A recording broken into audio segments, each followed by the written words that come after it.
Hello दोस्तों, आपका बहुत बहुत स्वागत है आपके अपने चैनल गणेश वर्ल्ड में। दोस्तों, आज से हम 12th केमिस्ट्री में यूनिट 4 पढ़ेंगे, जिसका नाम है रासायनिक बलगतिकी या केमिकल काइनेटिक्स। इससे पहले दोस्तों, यदि आपने unit first, unit second, unit third को नहीं देखा है तो चैनल की प्लेलिस्ट में यूनिट वाइज ये सभी वीडियोस डली हुई हैं, तो आप वहां पर जाकर देख सकते हैं ना। तो दोस्तों, इसको स्टार्ट करने से पहले एक इम्पोर्टेंट जानकारी आपको देना चाहता हूं। दोस्तों, यदि आप डाउट में हैं कि लॉकडाउन लगा हुआ है, पढ़ाई का कोई भरोसा नहीं है, पढ़ाई होगी या नहीं होगी, तो इस चक्कर में आप लोग पढ़ नहीं रहे हो। मुझे ऐसा लग रहा है कि आप लोग पढ़ नहीं रहे हो। तो दोस्तों, ये दिमाग से अपने डाउट बिल्कुल निकाल दीजिए। पढ़ाई तो होगी, लेट होगी तो लेट चल जाएगी, लेकिन पढ़ाई तो होगी। स्कूल में होगी तो होगी, नहीं तो ऑनलाइन आपकी पढ़ाई होगी, लेकिन आपकी पढ़ाई होगी। हाई सेकेंडरी विभाग के लिए आपको ये बता दे रहा हूँ। तो दोस्तों, आपको ऐसा नहीं करना है कि आप पढ़ाई नहीं कर रहे हो, लॉकडाउन लगा हुआ है, तो ये सब दोस्तों अगर ऐसा आप करोगे तो आपको लास्ट में बहुत प्रॉब्लम होने वाली है। क्योंकि अभी तो ऐसा चलता था कि बहुत समय रहता था तो आप पढ़ लेते, लेकिन अब दोस्तों आपको पास कम समय बचेगा।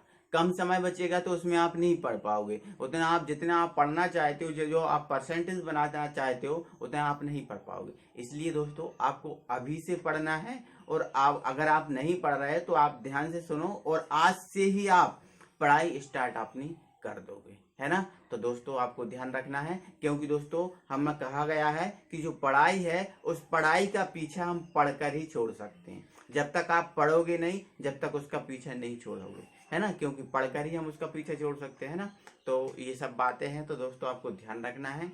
इसके बाद दोस्तों हम करते हैं यूनिट 4 स्टार्ट।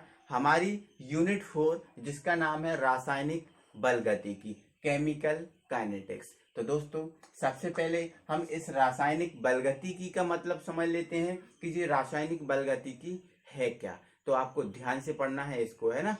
तो रासायनिक बलगतिकी दोस्तों, हम रसायन विज्ञान में पढ़ रहे हैं, तो जो रासायनिक बलगतिकी है वो एक रासायनिक विज्ञान की भी शाखा है। क्या है? रसायन विज्ञान की क्या है? एक शाखा है। और रासायनिक विज्ञान की ये एक ऐसी शाखा है जिसमें हम रासायनिक अभिक्रियाएं, अब रासायनिक अभिक्रिया को थोड़ा समझो।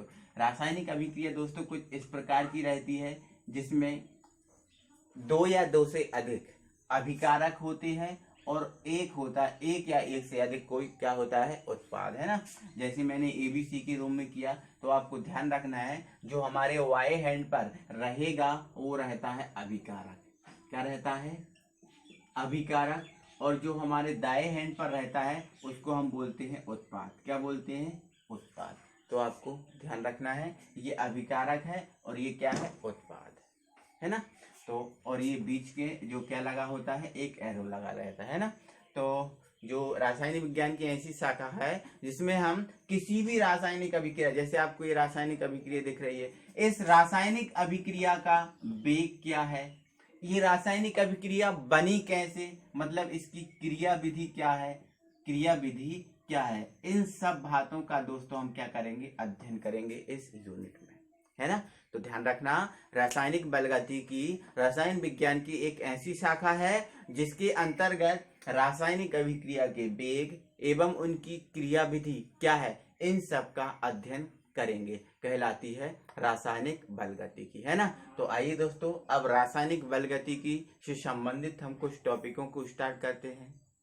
सबसे पहले हम पढ़ेंगे गति के आधार पर रासायनिक अभिक्रियाएं, कि जो गति होती है उस गति के आधार पर जो रासायनिक अभिक्रियाएं होती हैं वो कितने प्रकार की होती हैं। तो इसके आधार पर जो रासायनिक अभिक्रियाएं होती हैं वो 3 प्रकार की होती हैं। पहली होती है तीव्र अभिक्रियाएं। कौन सी अभिक्रियाएं? तीव्र अभिक्रियाएं।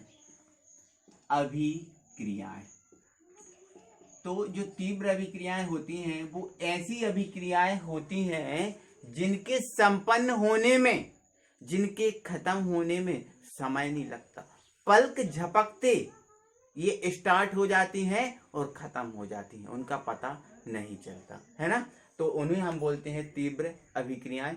इस तीव्र अभिक्रियाओं को उदाहरण, इनका वेग क्या है, ये सब चीजें हम अभी पढ़ेंगे। पहले हम इनके टाइप लिख लें, ठीक है। तो दूसरा है हमारा मंद अभिक्रियाएं। क्या है? मंद अभिक्रियाएं। मंद अभिक्रियाएं।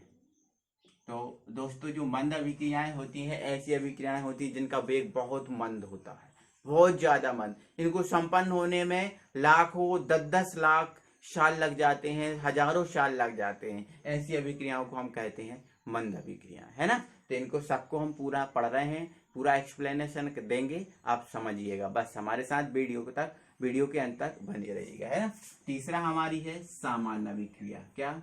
सामान्य अभिक्रिया या सामान्य अभिक्रियाएं। सामान्य अभिक्रिया। तो दोस्तों यहाँ हमें 3 प्रकार की अभिक्रियाओं को पढ़ना है ना। तो 3 प्रकार की अभिक्रियाओं को हम एक एक करके पढ़ेंगे। तो सबसे पहले पढ़ लेते हैं हम तीव्र अभिक्रियाएं। तो सबसे पहले यदि हम तीव्र अभिक्रियाओं की बात करें तो ये तीव्र अभिक्रियाएं एक ऐसी अभिक्रियाएं होती हैं जिनमें अभिकारकों को आपस में मिलाने पर तुरंत संपन्न हो जाते हैं। इनकी स्टार्टिंग और खत्म होने का समय पता नहीं चलता। अभिकारकों को आप मिला दो तो तुरंत संपन्न हो जाती हैं, तीव्र अभिक्रियाएं कहलाती हैं। आपको याद रखना है, इन अभिक्रियाओं का जो वेग होता है वो होता है 10⁻⁻14 से 10⁻⁻16 सेकेंड। आप सोचिए कितना कम समय लगता है। सेकेंड कितना माइनस में 14 तक गया है, कितना कम समय लगता होगा, सोचो आप। 1 सेकंड ही तो आप देखो कितना कम समय का होता है। अब ये तो माइनस तक गया है ना। तो इन अभिक्रियाओं का जो वेग होता है वो होता है 10⁻⁻14 से 10⁻16 सेकेंड। ये तीव्र अभिक्रियाएं हैं। अब इनके उदाहरणों की बात करें, जैसे आप जो सोडियम है उसको किस में रख दो, हवा में खुला रख दो, तो आप रखोगे तुरंत ही ये वायु से क्रिया कर जाएगा और जो है ना ज्वाला या फिर चिंगारी उत्पन्न करने लगेगा। उसी प्रकार दोस्तों पेट्रोल को यदि हम आगी के संपर्क में लेके आते हैं, यदि हम माचिस की तीली को जलाएं, उसके पास ले जाने की कोशिश करें तो दूर से ही वो पकड़ लेगा। तो ये तीव्र अभिक्रियाएं हैं। उसी प्रकार दोस्तों यदि जो बिजली के खंभे होते हैं उनमें 13,000 वोल्ट का यदि करंट प्रवाहित हो रहा होता है तो है ना, तो अगर हम उसके 1 या 2 फीट दूर ही रहेंगे तो वो उतनी दूर से ही हमें क्या कर लेगा, तुरंत खींच लेगा, हमें पता नहीं चलेगा। तो ये तीव्र अभिक्रियाएं हैं, है ना। तो जैसे हमने टीवीओ में देखा है, सीरियल जब कोई आते हैं तो उसमें देखा है कि हम देखते हैं कि कोई ट्रेन वगैरह या फिर कोई जो गाड़ी है 4 व्हीलर वो जा रही होती है, तो उसमें जब ब्लास्ट होता है तो तुरंत ब्लास्ट हो जाता है। किसी में टकराने के पहले, जैसे कोई दो 4 व्हीलर आ रही हैं, वो दूसरे से टकराएंगे, इतनी दूर ही रह जाएंगी और उनमें क्या हो जाएगा, ब्लास्ट हो जाएगा। तो ये जो अभिक्रियाएं आपको समझ में आ रही हैं, ये अभिक्रियाएं हैं तीव्र अभिक्रियाएं। इनका वेग का हमें पता नहीं चलता कि वेग कितना है, लेकिन वैज्ञानिकों ने इसको मेजर किया है कि जो इनका वेग होता है 10⁻⁻14 से 10⁻⁻16 सेकेंड होता है। ये तो हमारे कुछ बेसिक एग्जाम्पल बताए थे दोस्तों। यदि हम हमारे केमिकल एग्जाम्पलों की बात करें तो उस केमिकल एग्जाम्पलों को समझिए। तो दोस्तों इसका पहला उदाहरण है एग्जाम्पल, यदि हम बेरियम सल्फेट BaSO4 में H2SO4 मिला दें। क्या मिला दें दोस्तों? H2SO4 मिला दें। या फिर दोस्तों हम यहाँ पर बेरियम क्लोराइड ले रहे हैं, यदि ये बेरियम क्लोराइड में हम H2SO4 मिला दें तो दोस्तों ये H2SO4 इसमें मिलाएंगे ना तो तुरंत ये अभिक्रिया बना देगा और उत्पाद आपको उत्पन्न कर देगा। तो क्या बनेगा आपको खुद पता है, जैसे आपको पता है इस पर Ba है, इस पर 2+ होता है, Cl पर 1- होता है, H पर क्या होता है 1+, SO4 पर क्या होता है 2-। तो मैं आपको बता चुका हूं, जब ये 2 यौगिक आपस में क्रिया करते हैं तो एक का प्लस दूसरे का माइनस आपस में क्रिया कर जाता है ना। तो इसका प्लस इसके माइनस से क्रिया कर जाएगा। सॉरी दोस्तों, यहाँ पर ये प्लस है और ये क्या है माइनस, ये आपस में क्रिया कर जाएंगे। तो इस पर 2+, इस पर 2-, ये आपस में कैंसिल हो जाएंगे।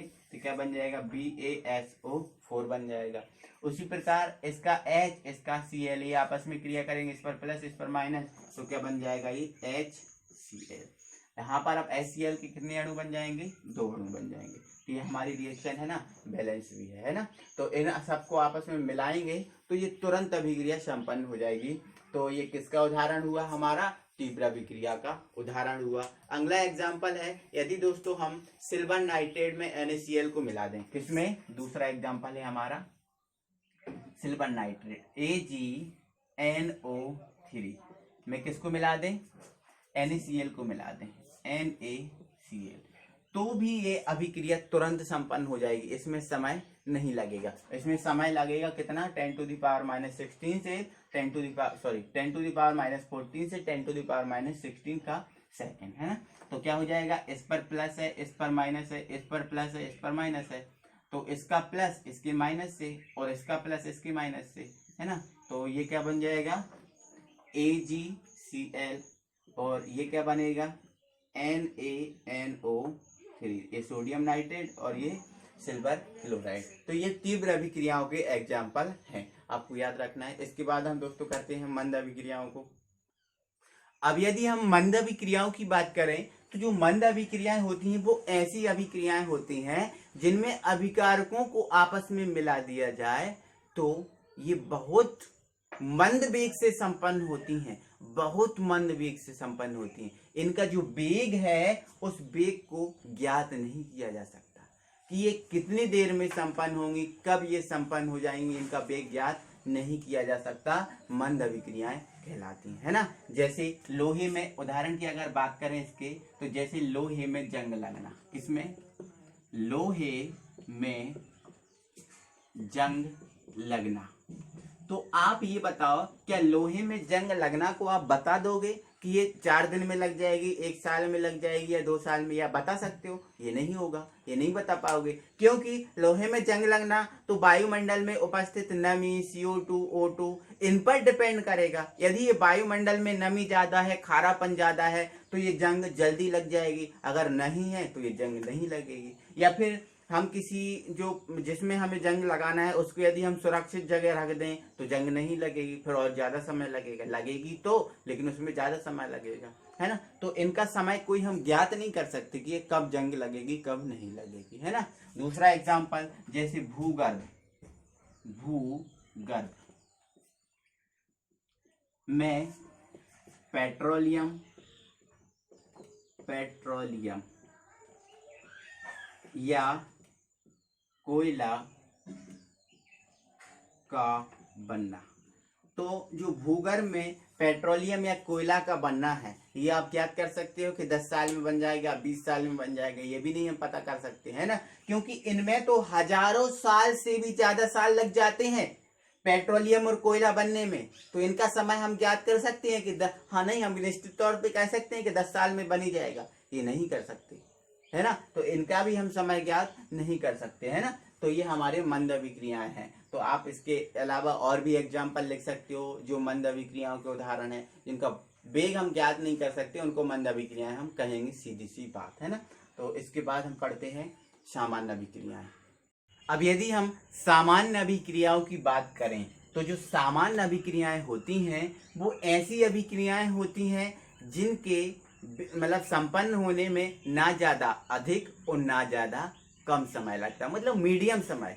ऐसा नहीं कि बहुत ज्यादा समय लग जाए और ऐसा नहीं कि बहुत जल्दी तीव्र वेग से संपन्न हो जाए, ऐसा नहीं होता। तो ऐसी अभिक्रियाएं जिनके संपन्न होने में ना ज्यादा अधिक और ना ज्यादा कम समय लगता है, सामान्य अभिक्रियाएं कहलाती हैं। इनके वेग को तो हम ज्ञात कर सकते हैं ना, जैसे दूध से दही का बनना। अब दूध से दही का बनना हमने देखा है कि लगभग 4 से 5 घंटे में दूध से दही बन जाता है ना। ज्यादा गर्मी हो, टेम्परेचर ज्यादा हो, और यदि नॉर्मल टेम्परेचर हो तो लगभग 1 दिन तो उसमें लगता ही है ना। तो ये दूध से दही का बनना ये सामान्य अभिक्रिया है।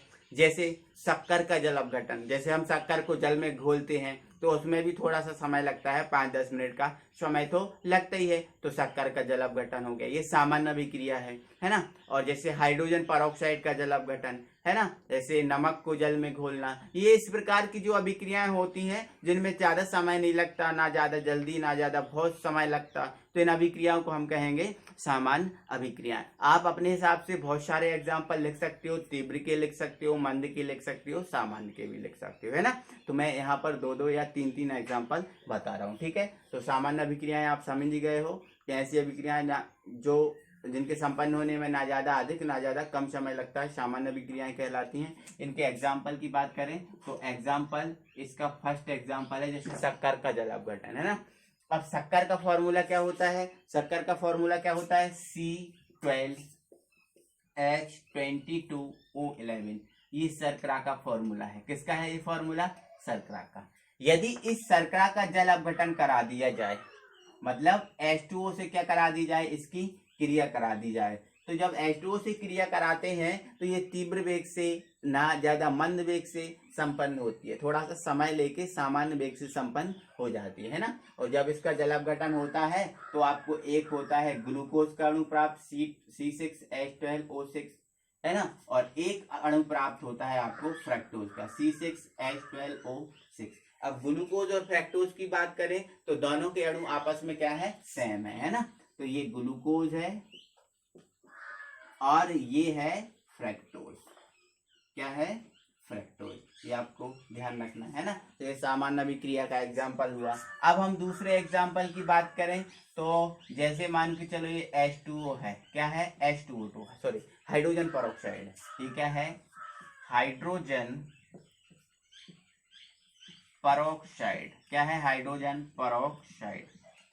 ये हाइड्रोजन परऑक्साइड को थोड़ा सा आप गर्म कर दो, क्या कर दो, थोड़ा सा आप गर्म कर दो या फिर खुले में छोड़ दो, तो ये जो हाइड्रोजन परऑक्साइड है वो H2O में और O2 गैस में परिवर्तित हो जाता है। तो ये ऐसा नहीं है कि बहुत ज्यादा तीव्र वेग से संपन्न हो जाए या बहुत ज्यादा स्लो चले, ऐसा नहीं होगा, ये भी सामान्य अभिक्रिया के तहत हो जाएगा, ना ज्यादा कम समय लेगा ना ज्यादा समय लेगा, ठीक है। तो ये क्या होगा, हाइड्रोजन परऑक्साइड का जब विघटन होगा तो क्या बनेगा, जल और O2। तो आप इसको बैलेंस कर दीजिए, इसमें आप 2 लगा दो, इसमें आप 2 लगा दो, तो ये बैलेंस हो गई। ये कुछ सामान्य अभिक्रियाओं के उदाहरण है। तो दोस्तों आज हमने जो गति के आधार पर जो अभिक्रियाएं होती हैं उनको हमने 3 प्रकार की होती हैं, उन सभी को पढ़ा। तो आई होप दोस्तों कि यह सब आपको समझ में आया होगा। और दोस्तों आपको ध्यान रखना है, पढ़ाई जरूर करना है, क्योंकि पढ़ाई बिन पानी जैसा जीवन हमारा शून्य है ना, उसी प्रकार दोस्तों बिन पढ़ाई कि हमारा जीवन भी बिल्कुल शून्य है ना। तो पढ़ाई आपको करना है और बहुत अच्छे से करना है ना। तो दोस्तों यदि आप चैनल पर नए हैं